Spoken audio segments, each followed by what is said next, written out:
Hey everyone, it's episode 315. Call it green beans if you will. Ken called it the cost part one, which, I mean, green beans, the cost, you know. But green beans, this is kind of like... You don't like green beans? Not really.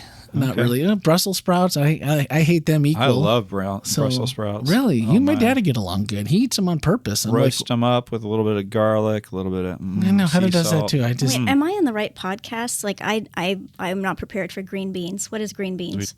Icky food. Like, why would you ever put it in your mouth? He doesn't like the cost, and so... Oh, okay. Yeah, it's like it's the green beans. It's kind of like when you're a kid, you can see the bowl of ice cream sitting there waiting for you, melting into nothing. Yeah. And the faster you eat your green beans, the faster you get the ice cream. I kind of felt like that's what Ken was doing with us this week. He's like, look, guys, there's something really cool here, but you're going to have to eat your green beans or your Brussels sprouts first. And I knew we were in trouble because Ken started really early with everything has a cost. And I'm like, uh-oh. and then he said, there's a price tag. And I'm like, oh boy. And Jesus never veers away from being honest on the cost of following him. Enter the velvet sledgehammer. Ka-ching. Ka-ching. And I was like, man, we're the cost. You kind of knew going in that there would be, right? There might be some uncomfortableness. There might be some things that you didn't go, oh, yay. You know, and maybe we should be saying, oh, yeah, this is just me talking here, green beans. So, you know, if the, oh, yay, you know, maybe this was people that are into high cost things, high cost living. Maybe this was for you. I'm not really sure. But hearing Jesus being so out front about what it means and the cost and the struggle and kind of like this is already the hardest part that we have to do, right? We can all agree on certain, you know, what might be good for us, that Jesus loves us, that he died for us, we can like salvation. But then when it's actually following, that's almost a little bit of a verbal assault to your senses because now I have to follow. And being that it's probably it almost seems insensitive at best, or maybe even downright mean. And you're not used to hearing that from Jesus. This is supposed to be Old Testament God that tells us things like this. It's not supposed to be New Testament Jesus that's telling people like, whoa, don't sign up to follow me till you're really sure you're in for the struggle and the pain and the heartache. Jesus said a lot of hard things, so I don't know. I think if we have easy Jesus, then we're only reading some of the texts. What do you mean we're picking and choosing to our liking? Maybe. Who would do such a thing? Who would do? Well, let's just say this, Randy. We're not going to let you do it. We're not going to let you do it. Why don't we start this out when we here at WholeLife Church and Melanie says, you know what? This is a good week. I think I'm going to invite my neighbor to church. And you're like, you know what I really hope Ken preaches on? The cost, part one. Are you speaking I think you brought some friends with you to church this week, Randy. Are you trying to go somewhere with this? This feels personal. No, they loved the message. I mean, as did I overall. But I wonder. Sounds so qualified, doesn't it? No. But why does Jesus start with this as his opener? And how come we don't do that? I mean, wouldn't we be saving everybody a bunch of time if we're just like, hey, up front, this is going to stink a lot. But it's like eating your green beans and looking at that bowl of ice cream. It's really good. You just have to get through the understanding of this first, and then we go. I mean, aren't we kind of wasting people's times to make them think that we have Jesus died on the cross and it's a lovely story and there's salvation and there's all that. We start with that, but then we go, yeah, but hold on. You got to hate your wife and your kids. I have to be that much more important than them. By comparison. Let's go. Right, by comparison. And that's a lot, though. That's hard. It's almost maddening if you stop to think about, what if you had to make a choice between Jesus and your spouse? I mean, maybe for some people that might be easier than others. I mean, let's be honest. But it wouldn't be for me. Yeah. Or I think of my kids. I think of Ellie and Emily, and I'm thinking this would be, even though I know it's the right thing and I know that Jesus has to be first, I get it.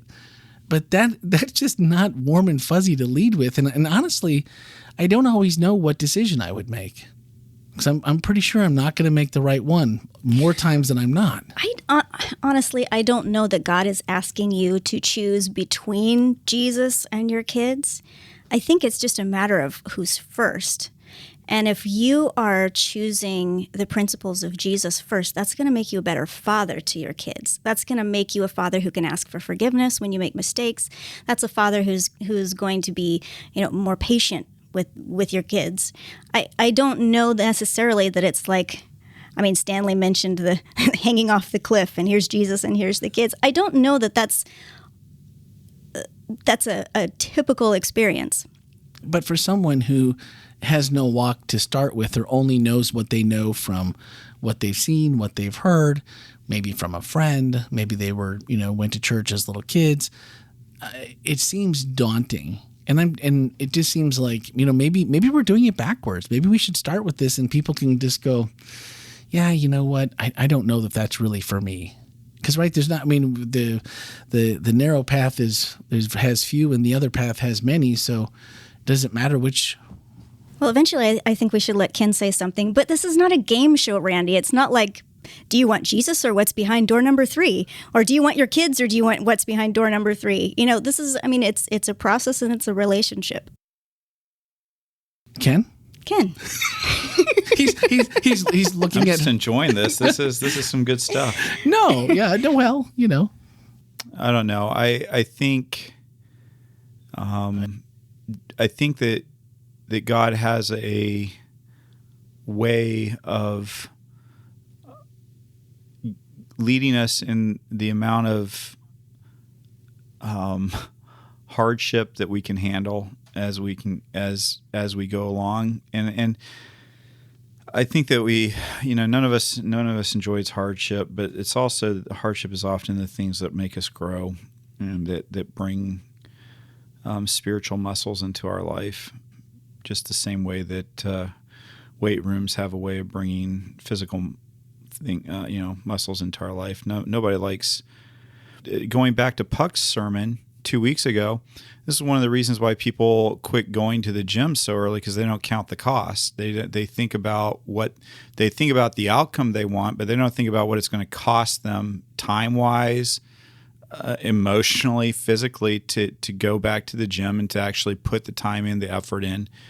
So they don't really count the cost, and oftentimes they count the cost, the price tag of gym membership, but they don't think about, okay, well, it means I'm going to have to wake up an hour earlier than I've been waking up so I can get out of the house, or I'm going to have to stay up an hour later. I'm going to have to do this, and it also means that on days when I don't really feel like doing it, I'm going to go ahead and force myself to go do this, and if you haven't thought about that, when 5 a.m. rolls around on the day after the Super Bowl, you're going to sleep in because you're like, I'm not, I can, and then it becomes the day after that. And I think what Jesus wasn't trying to do was terrify people, but what I think he was trying to do is just saying, hey guys, you've watched me heal people. You've watched me, open the eyes of the blind. You've watched me feed 5,000. You've watched me doing these things.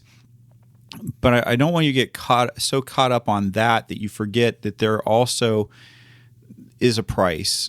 That if you're following me, it means you can't follow other things. It means that, and this really goes back, if you haven't watched this season of The Chosen, go watch it, because this is what it's all about. That's what season 3 of The Chosen is all about. It's about the cost. It's I don't want to ruin things for you, but there's a couple characters, and that it just, Rochelle and I were talking about this, and I don't think I'm ruining the show if you haven't watched it yet.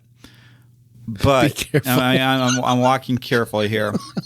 There's a couple of people in Jesus' life that have to figure out why it is that he's healing others, but he's not healing them. Yeah.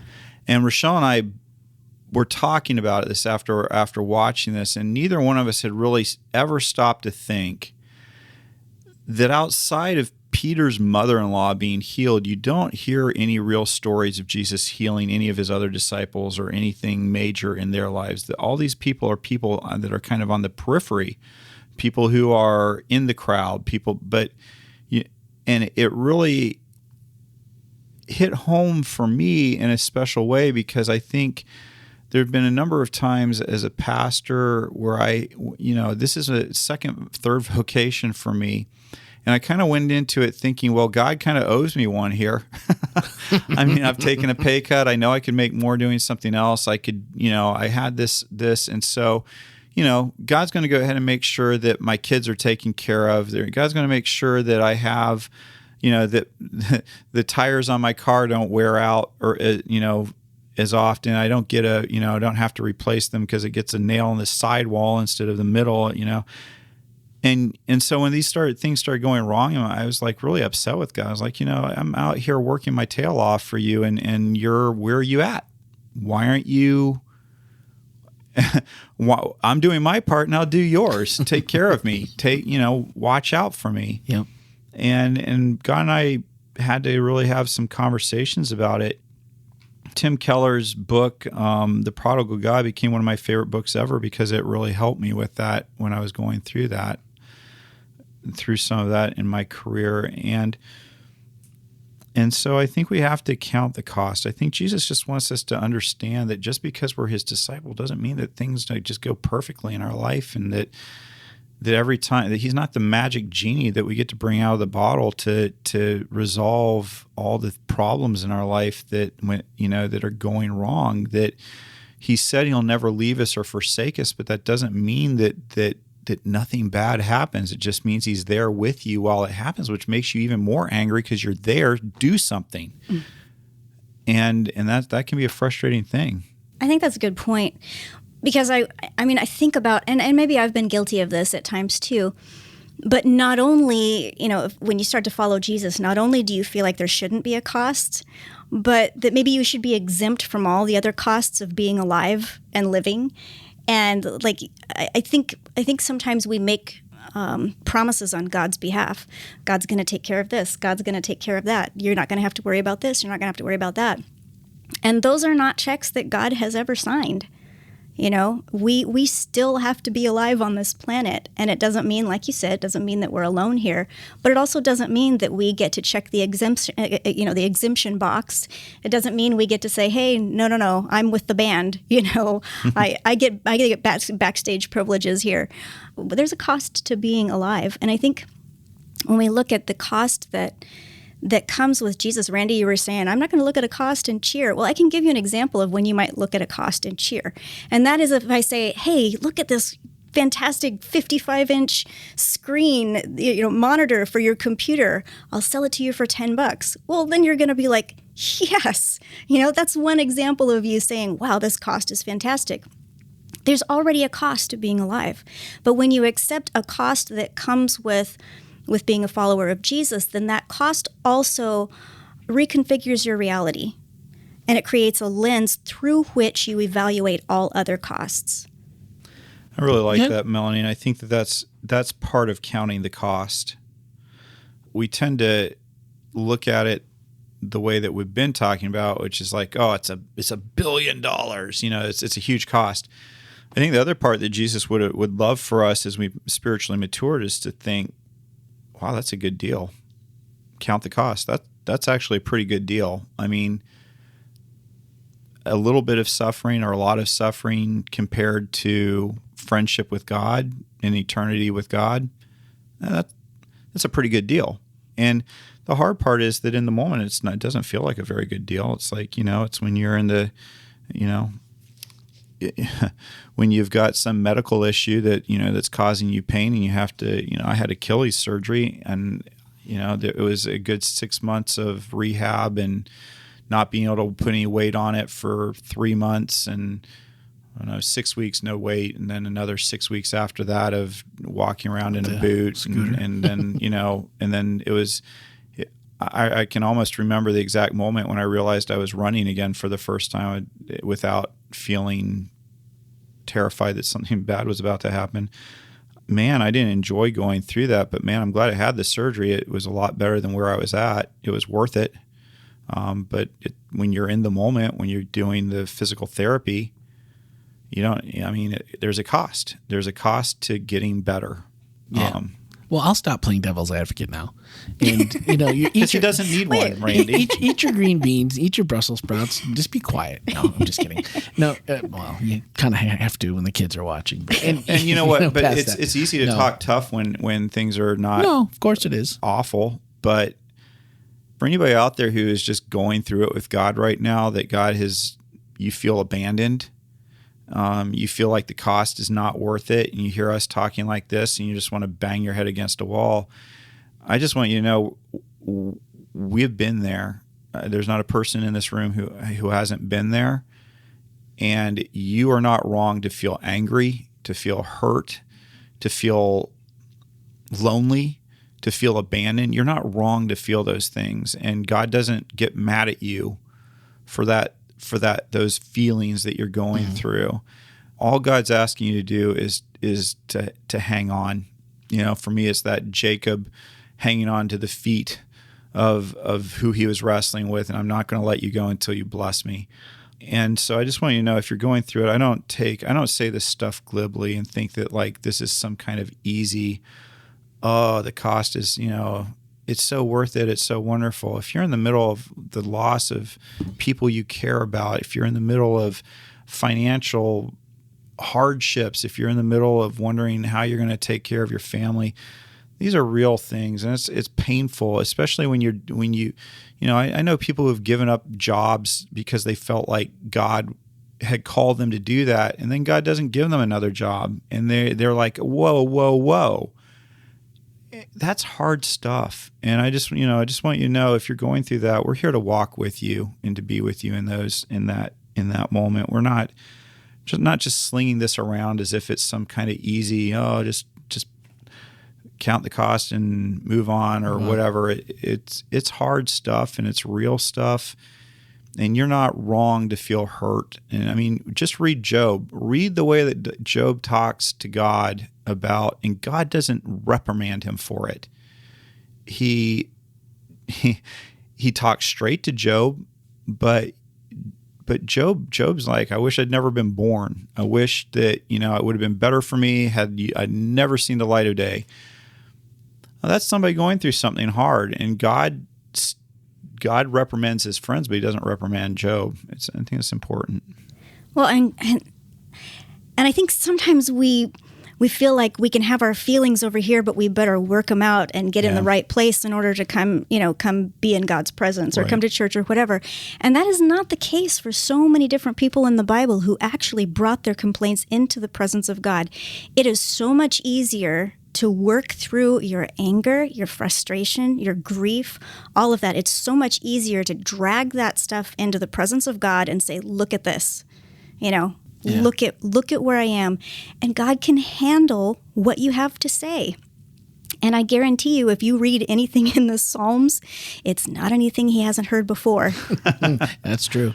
Yeah. No, I appreciate both of your comments, because I think for someone who may have been in the church in the past, and Holy Spirit is still there and still tapping on the shoulder and still speaking, the immediate thought is, I've already done all that, and it didn't seem any better. It didn't seem any easier. And everyone talks about what a great life in learning, becoming a friend with Jesus, and having some knowledge that knowing that you're saved. I mean, that to me, that's a big deal. But it doesn't pay the bills, right? It doesn't pay the bills of I'm going through all this, but it does make it a little easier at times.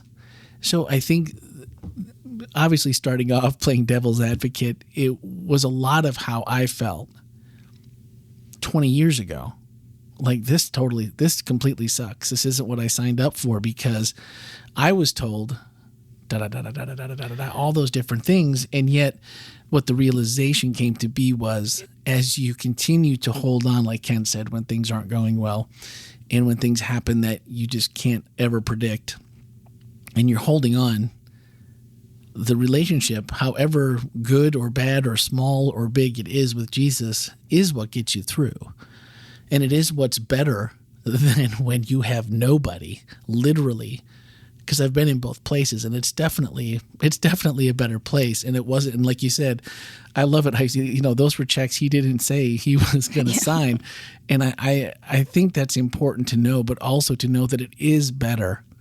From my experience, it is so much better to know that there is somebody there that really does have your everything in mind. He knows it all, and that's a comfort, even when you're maybe not as spiritually mature as you'd like to be. Maybe even most important at that time. Well, I think I would push it a step further. There are times when we can't hold on, and we have to trust that God is holding on to us. Yeah. And I've been in places like that in my life where the darkness was so suffocating and the presence of God was so far away. I had to say, I cannot hold on to you. You're going to have to hold on to me. Yeah. Have you been at places like that? I've been in places where I told God, I can't talk to you right now. I'm too angry. Yep. I am too angry. And if I want to have a relationship with you, in my deepest of hearts, I think I want to have a relationship with you, but I'm so angry at you right now. I don't know. But if you care and you want to go ahead and have a relationship with me, if you care, then you do what you want to do. I give you permission to do that. But I'm so angry right now. Opening the Bible, praying, that's just not even going to happen. That's just not going to happen because I'm that upset about what's happening. And I know that some of you are like, oh, wait, can a pastor have those feelings? Yeah, about every pastor I've ever known. Every single one. I'm like, does anyone not have those? But I guess what I just want to say to you is, if you're hurting that way, don't beat yourself up for hurting that way. Mm-hmm. Don't sit there. I serve a God that's big enough to handle all your hurt and anger at Him. And it is far better to be authentic and honest than to lie about it. I sometimes think that it's trying to cram the green beans down when you just know you're going to be nauseous afterwards. It doesn't really do anything. It's going to come back up.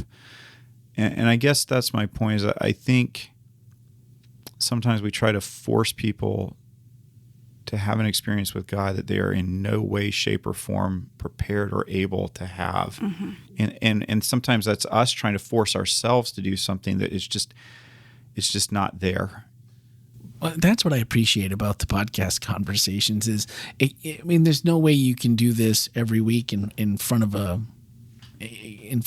as a message. But I feel like what you hear sometimes and you go, man, that's more than I can handle. And it's hard in 25 minutes to also get to every last piece. And of course, this is a 2-part series, so we're all hanging on.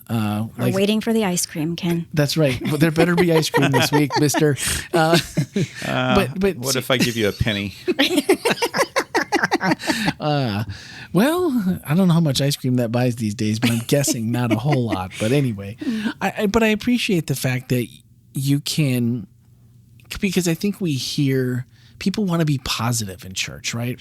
When someone is there, we're wanting to provide some safety, we're wanting to provide some comfort, we're wanting to provide even some promises of God in the Bible that may or may not exactly be appropriate, but we try to uplift. And I think too many times somebody young or immature in their faith, they just haven't had that same walk yet, will look at that and go, oh, things are going to get better. And then the expectation is that things get better. And then someone that walks with Jesus is a happy person. And, then you can't have those conversations like, right now, me and God, we're not on speaking terms. And that's okay, but it's not often communicated that it's okay and that it's okay to ask for help from God and from others. And I hope that, we find ourselves in a place that feels safe enough that when it gets to the point, like you said, Melanie, where, look, I can't hold on anymore. This is, I don't know how to anymore. This is more than what I bargained for. I can't do it. Send me somebody. It's okay, or. And know what? I would not limit that to immature Christians. No, I had that conversation with God at a time in my life when I was serving in ministry, where I had all of the answers. I could quote you the Bible backwards and forwards, and yet here I am at a point of crisis. And all of a sudden, the God that I had built for myself wasn't big enough to handle my reality. And that had to break. That had to break into pieces, and that was really painful. But that had to break in order to make room for the God who is, and not just the God that I'd constructed for myself to worship. Like that's good. That's true, because it doesn't have to be. Although I feel like God is awfully generous when we look at, He's only going to give you as much as you can handle. And I'm like, I don't know what you think I am. No, that's a misrepresentation. That's not even what the verse says. Yeah, but that's what we tell people. And you immediately just go, I don't know what you think I can handle, but I can't. Yeah. God has a very large habit of allowing people to have more than they can handle. Mm-hmm. And that's kind of the point.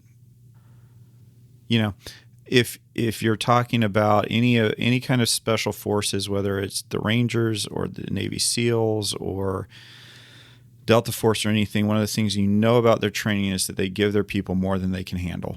And that is part of the process. They give their people more than they can handle because they want their people to find their breaking point. And it's part of the process. And God routinely has given me more than I can handle. And what it's meant is that I have to go ahead and go back and reevaluate what I thought I knew versus what is.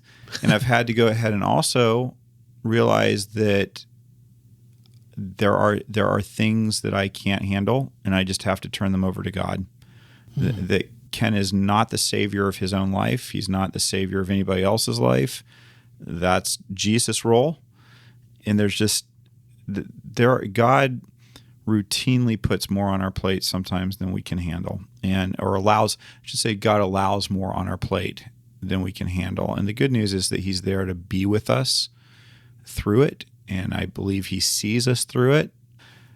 But it also comes down to a little bit of how we choose to go ahead and react to that. You've got Judas and Peter, who both deny Jesus in slightly different ways, but they both deny Him. Both, yeah. And both of them, and the two of them have very different reactions to that experience of letting Jesus down and doing the wrong thing. And so I think for me, one of the things that I just encourage anybody who's out there going through the cost right now, firstly, you have a family that wants to be with you. And in this family, what I encourage is not for us to say, oh, buck up. Jesus has you. It's all going to be okay. It's all going to be okay. And not to throw, well, what did you, even worse, well, what did you do? What do you think you might have done to bring this on yourself? I think probably the most effective thing out of all the things that Job's friends did was that they sat with him in silence for a couple of days. There's just some times where if you want to be a friend to somebody, you just sit with them, just be there, just listen. You don't have to. I think that's one of the misconceptions with hurting people is that we have to give them answers. Mm-hmm. Most people know the answer pretty well. Most people know. And sometimes there aren't good answers. And sometimes there aren't. Sometimes there are no good answers to it. And yeah. I think sometimes in our attempt to bring meaning to things, we contrive meaning. And the worst part is when you go up to somebody, and I think we've all probably been guilty at one point or another in our life of doing this. So if it's something you've done, don't feel, just don't do it anymore. But, we've gone up to somebody, it's like, well, God probably was trying to teach you how to have more patience, or, the particularly difficult ones are when people try to read into why people that are important in our lives have passed away. And they're like, well, God knew, one of my favorites is, well, maybe God knew that if they live, that they were going to do something really bad. And so, that's one that I've heard a couple times. And, if that were the case, you have to wonder about some of the villains of history, how they survived then. But the point is, let's just sit with people sometimes, and let's not tell them that it's wrong for them to be angry at God. And let's not tell them that they shouldn't. Let's not try to have the answers. Let's just go ahead and say, hey, I'm here with you. If you want to hear, if you need, if you want to talk about it, let's talk. I'm happy to talk with you about it. And I'm here to tell you that God has seen me through some hard times. And I want to be here with you in your hard time. So I've been through some difficult times. I didn't want to hear about anybody else's triumph story. Yeah. I just needed to sit with my tears and not have anybody come and try to wipe them away for me, or not try to, the best thing you can say to someone who is grieving is just, I'm sorry. Yeah. I'm sorry you're hurting. Period. Bring ice cream, maybe? Maybe. If that person is in an ice cream and person. cash. Right. No, but seriously, I think you're right. I think we all have those things, and whatever your journey is, there's a wrong answer that someone has given you at least once, maybe 2,000 times, and you just cringe. And then yet at the same time, you may find yourself when somebody else, and you feel like it's dead space and I must fill it with something. So let me open my mouth and I'm sorry is not what comes out. And you go, oh yeah, right. Yeah. It's a difficult place to minister to somebody who's in that space, but maybe just being quiet and a good hug and just hang out, or, hey, you want to go get a cup of coffee and we don't have to talk. We can just sit. Might be an answer too. Sure. I appreciate the conversation that we've had, because I think it confirms and maybe just reminds us that, at least I hope, we all have someone here at Whole Life and in your circle that you can talk to, or that you can have that just quiet time with if something's going wrong, and just remembering that it's okay to talk back to God and let him know how you feel, even though he knows, but let him hear it, and it's okay, and to do so, and to me, I find a little peace in that myself.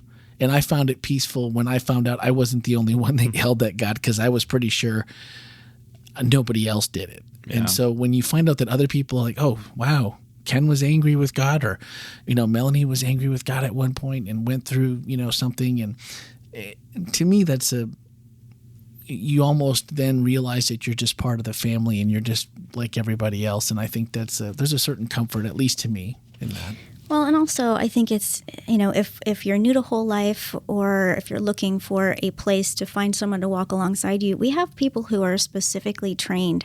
You're speaking of Stephen's Ministers. Our Stephen Ministries. Yeah. Or people who are trained to walk alongside you. So you don't have to do whatever it is that you're dealing with. You don't have to do it alone.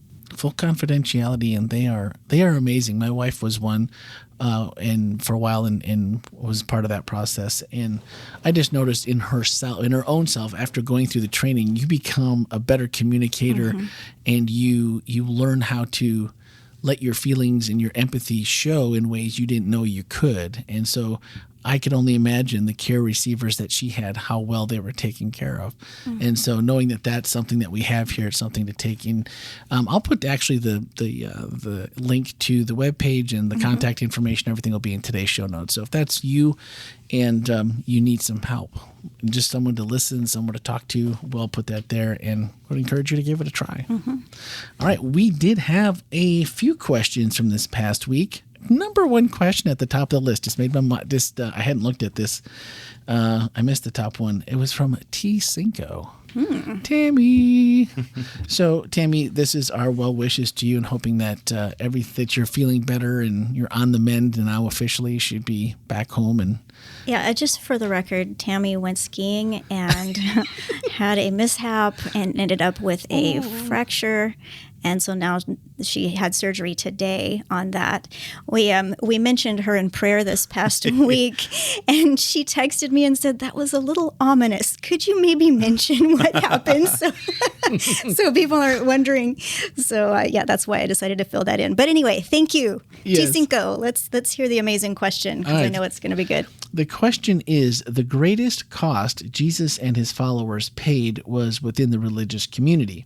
What happens when I put Jesus first, and the way he calls me to follow is not within the more established rulers, in air quotes, of religion? Yeah, I think It's a good question. Well, and I think that is the part, we as pastors feel very comfortable telling people that Jesus has to come before wealth and he needs to come before career, and start feeling a little bit more antsy when we say before family. But man, when you get to organized religion, that's when we really go, oh, I don't know. But Jesus has to come first. And Jesus has to come before organized religion. He needs to come first. And sometimes there isn't a conflict between organized religion and Jesus. And I think we have to acknowledge that. Certainly the Seventh-day Adventist denomination should be very much in agreement with that. We are big fans of the Protestant Reformation. We're big fans of the fact that Seventh-day Adventism came out of Protestantism itself.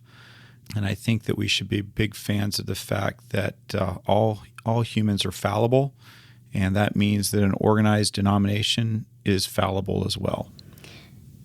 Yeah, and we do what we do according to our conscience. I think that was one of the big things in terms of Protestantism. Yeah. You know what? I get my paycheck from WholeLife through the Florida conference, but I work for God. Yeah. So if I ever, and hopefully this will not happen, but if I ever have to make a decision between who I get my paycheck from and who I work for, it's going to be God. Yeah, has to be. Lynn had a comment. She said, he gives us time to get it right. This is speaking about things becoming a distraction from leading us away from Jesus.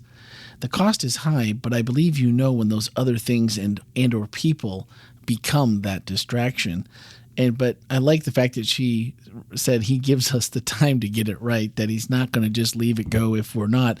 And then she asked a question right after that, is it humanly possible to follow him at all cost? I don't think so. I think it goes back to the main scripture that we used this week that said that where Jesus says it's very difficult for a rich person to be in heaven, and the disciples says, "Oh, and then how is it possible for anybody to be there?" And he says, humanly speaking, it's not, but with God, all things are possible. And so, I don't think humanly speaking there are. I think it takes God working in us and through us to be able to do some of the things that come our way.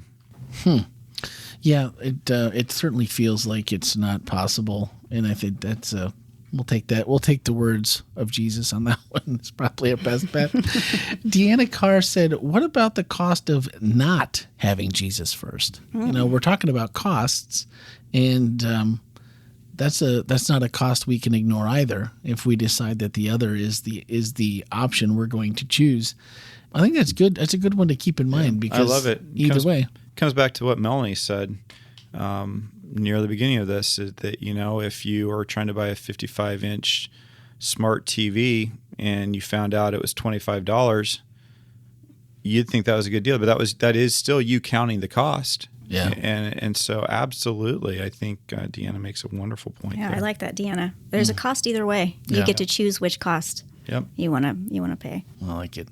All right. Anonymous asked, is there a right or wrong way to follow?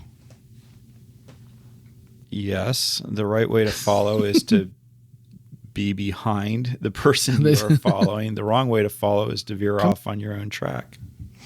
Okay, and we're going to find out more about that upcoming this week, right? Because by nature, when you veer away, you're not following anymore. Right. I was just going to say, if you are following, you do have to be. So as long as you're following, there is no. But so if we want to really jump down that rabbit hole, we can. Well, I think it's important to say that there are lots of different ways to follow, and it doesn't look the same for everybody. It's going to look different for different people. I think we've emphasized that before. I think the other thing maybe to say is that. I think those of us who are in leadership positions always appreciate it when the people who are following are not complaining all the time. But you know what? Sometimes we do that, right? Moses was a good man. That's all I'm going to say. Not Trifina. This is from Zoe. I didn't see the parentheses there. This is from Zoe. She wants to know, how do we feel forgiven more in order to love Jesus more? So I'm thinking as we may not be following, we might be in the veering stage. So I think she's kind of responding to the point that I made where Jesus says, whoever's been forgiven much loves much. Those who have been forgiven little love little. Can I just recommend a book for you? And that would be the book I mentioned earlier, which is The Prodigal God by Tim Keller. If you want that, I think that will answer your question. I know you'd like the cliff notes on it, but I'm just going to go ahead and tell you, you should read that. Tim Keller? Tim Keller. All right. I'll put a link in today's show notes so that we have that easily The Prodigal available. God. Prodigal God. Yeah. All right. I'm going to have to pick up a copy for myself, I believe. Have you not read it yet? No, I have a Keller, but I think it's a different one. It was the way a shepherd looks at the 23rd Psalms. Is that a different Keller? I think it is. No, that's the same one. Is it? Yeah. That's one of my favorite books. And then I have the one that has like 3 parts. It's the 23rd Psalm, and there's 2 more. I forget. I've read the whole book. It's really good. I like his writing style. Maybe I'm wrong. Maybe could be different. Maybe it's different Keller. This is Tim. We're going to look for Tim Keller in The Prodigal God, and hopefully we get the right one. No, it'll be the right one. Greg Creek, how are you doing? Hey, Greg. Congratulations on Kansas City, by the way. Yeah, and I was just going to say, it's a happy household right now with the Super Bowl victory. And Puck, too, I'm sure, was celebrating. Yeah. I think I heard him once I or actually twice. have video of it. Do you? I do. Did he send you video? I do. I'll have to show it to you. Oh, that's awesome. I have not been given permission, so sorry, podcast. It will not be in the link It to will not be today's in show. the show notes. No, sorry. It is, let me just tell you, it was worth watching. Well, many of you some of you might remember Greg was our youth pastor here for quite a long time at Florida Hospital Church and WholeLife Church before him and his family moved back out towards that Kansas City homeland. And Craig asked, how do the 10 Commandments relate to Jesus' words in the New Testament about a greater command he's given us? Love God and love people. I think that's what the 10 Commandments boil down to anyway, are those two. Yeah.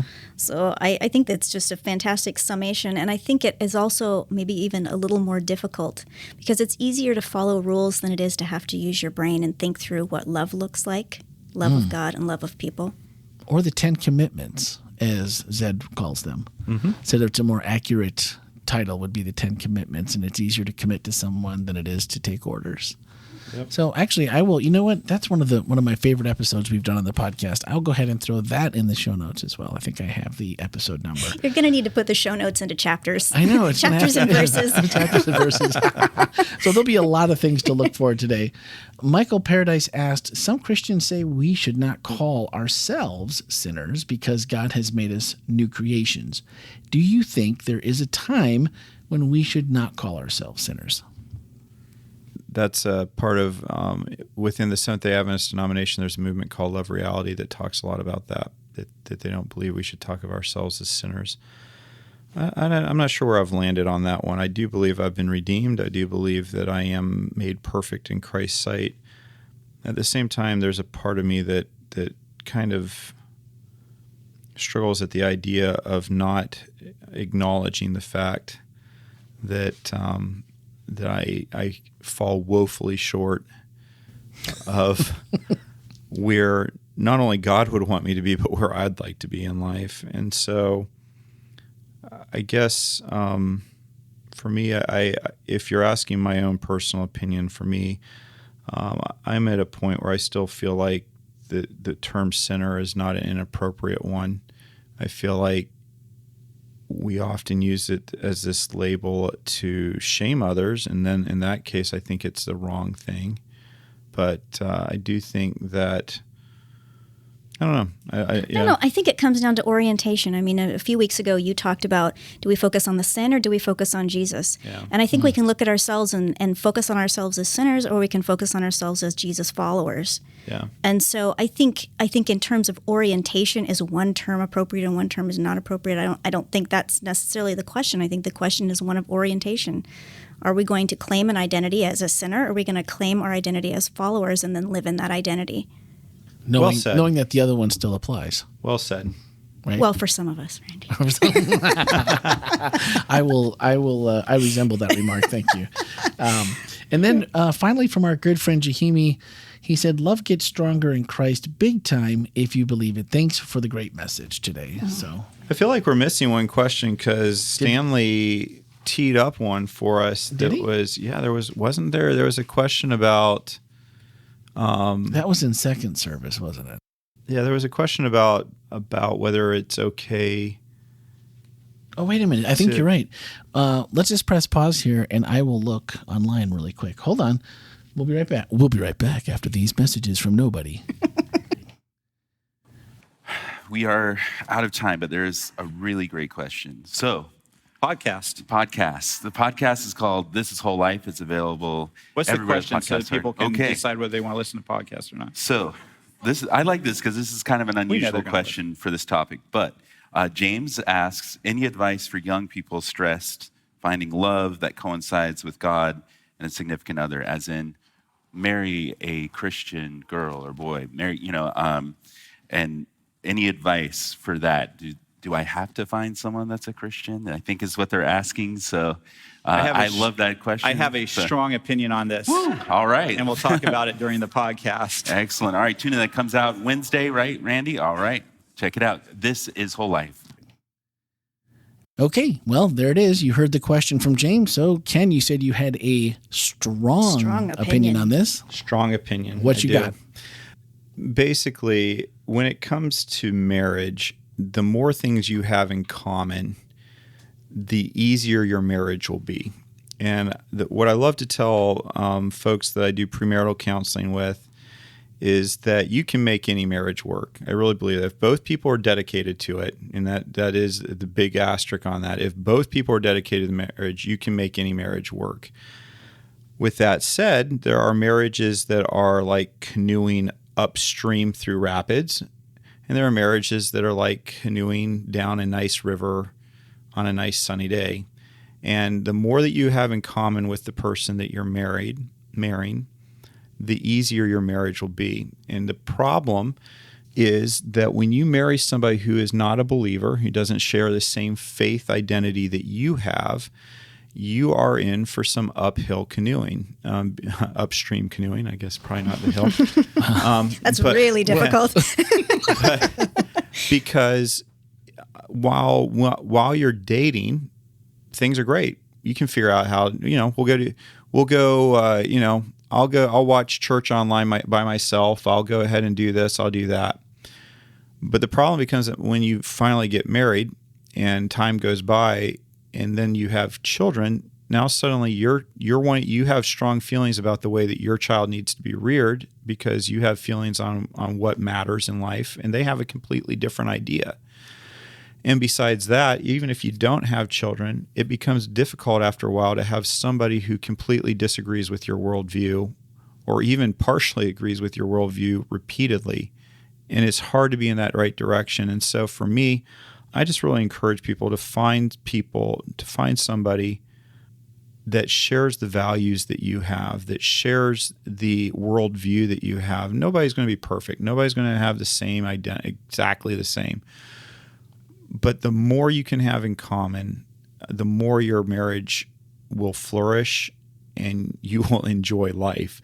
And that's my strong feeling on that. We've often spent a lot of time telling people, oh, don't marry outside of the church, don't do this. And it becomes more of a just don't do it as opposed to the reason why. And again, to me, the reason why that we encourage you is it's about having things in common. It's not like if you're Republican, you can't marry a Democrat, and that'll work, but it just becomes that you guys have different ideas around election times about what needs to be happening in the country, and the same thing can become true within a marriage when it comes to your Christian beliefs, or one person having Christian beliefs and another person having a different set of beliefs. It's just the direction and trajectory that your life is headed in can be in a completely different direction and trajectory as another person, and you get in each other's way. I think that's a good answer. What do you think, Melanie? Is that? I think you said it well. All right. I just have to check up with my theologian occasionally just to make sure. Just make sure. That's a good policy to have. May as well institute it early and often. Well, next week, don't miss out because it is the cost part 2. So we'll see if we get ice cream or if we get some more green beans mixed in there. At least some salt for the green beans. Right, maybe. salt and butter, please. These guys ask for so much. I just don't know. We're here for the people, Ken. Yeah. And we just, we know. I'm excited about this next week. And it's not really because I don't know that. Would you settle, if it's not green beans, would you settle for a casserole? Well, now if you're trying to hide the green beans, just remember the ratio. The green bean casserole. There we go. Yeah, green beans need to be small and they need to be in short supply. Okay. So I'll eat green bean casserole. I'm looking forward to next week because we're really going to take a look at what happens when you make the wrong decision. Yeah, and Ken did say he's giving away money. So I am giving away money. I'll be there. Yeah, no, me too. I want to be clear. It may not be large sums of money, but I am giving away some money. I mean, is the front row an advantage? Like come early kind of thing? I mean, are we throwing money? Are we like money gun? Are we what? T-shirt cannons? What are we doing? I have said what I will say. Be there or don't be there. Your choice. Well, Sparkle only sits in the front 2 rows, so I know where I have to be. There we go. I don't have a choice. So the first sentence in the message outline says, "What happens when the cost is too much?" So we're really hoping that we find that out and more. Oh yeah. Oh yeah. Oh yeah. He sounds pretty confident. Mm-hmm. Money, T-shirt cannons, and when the cost is too much next week at WholeLife Church. Except for no T-shirt cannons. Oh, sorry. Right. Did I make that one up? Yes. That was all me. I like your vision though, Randy. I think you were thinking about the week after when we're maybe that's true. Are we going to have T-shirt cannons? We should. I don't know if we're going to. Is that appropriate in church? Like T-shirt cannons? I mean, in the worship center, is that appropriate? I feel like we could get somebody hurt. It's not that big a place. We're going to check in with our insurance company and let you know. We'll get back with you. If you manually throw them, it's okay, but when they're powered, probably not. Probably not. Well, all that and more coming up soon at the only WholeLife Church right here in Orlando. So thank you again. I had guests this week, and I just wanted to say thank you to Shelly, Sherry, Melissa, and Terry. They were guests here at WholeLife on the front row with us, and they enjoyed themselves, and we enjoyed having you. And so if you're a guest and you happen to notice one of us that you may recognize from the website, or you go to the staff page, you can shake a hand, Come say say hello. Yeah, say hello. Yeah. Definitely say hello. So, all right, guys, that's going to do it. Thanks for listening, and have a great week.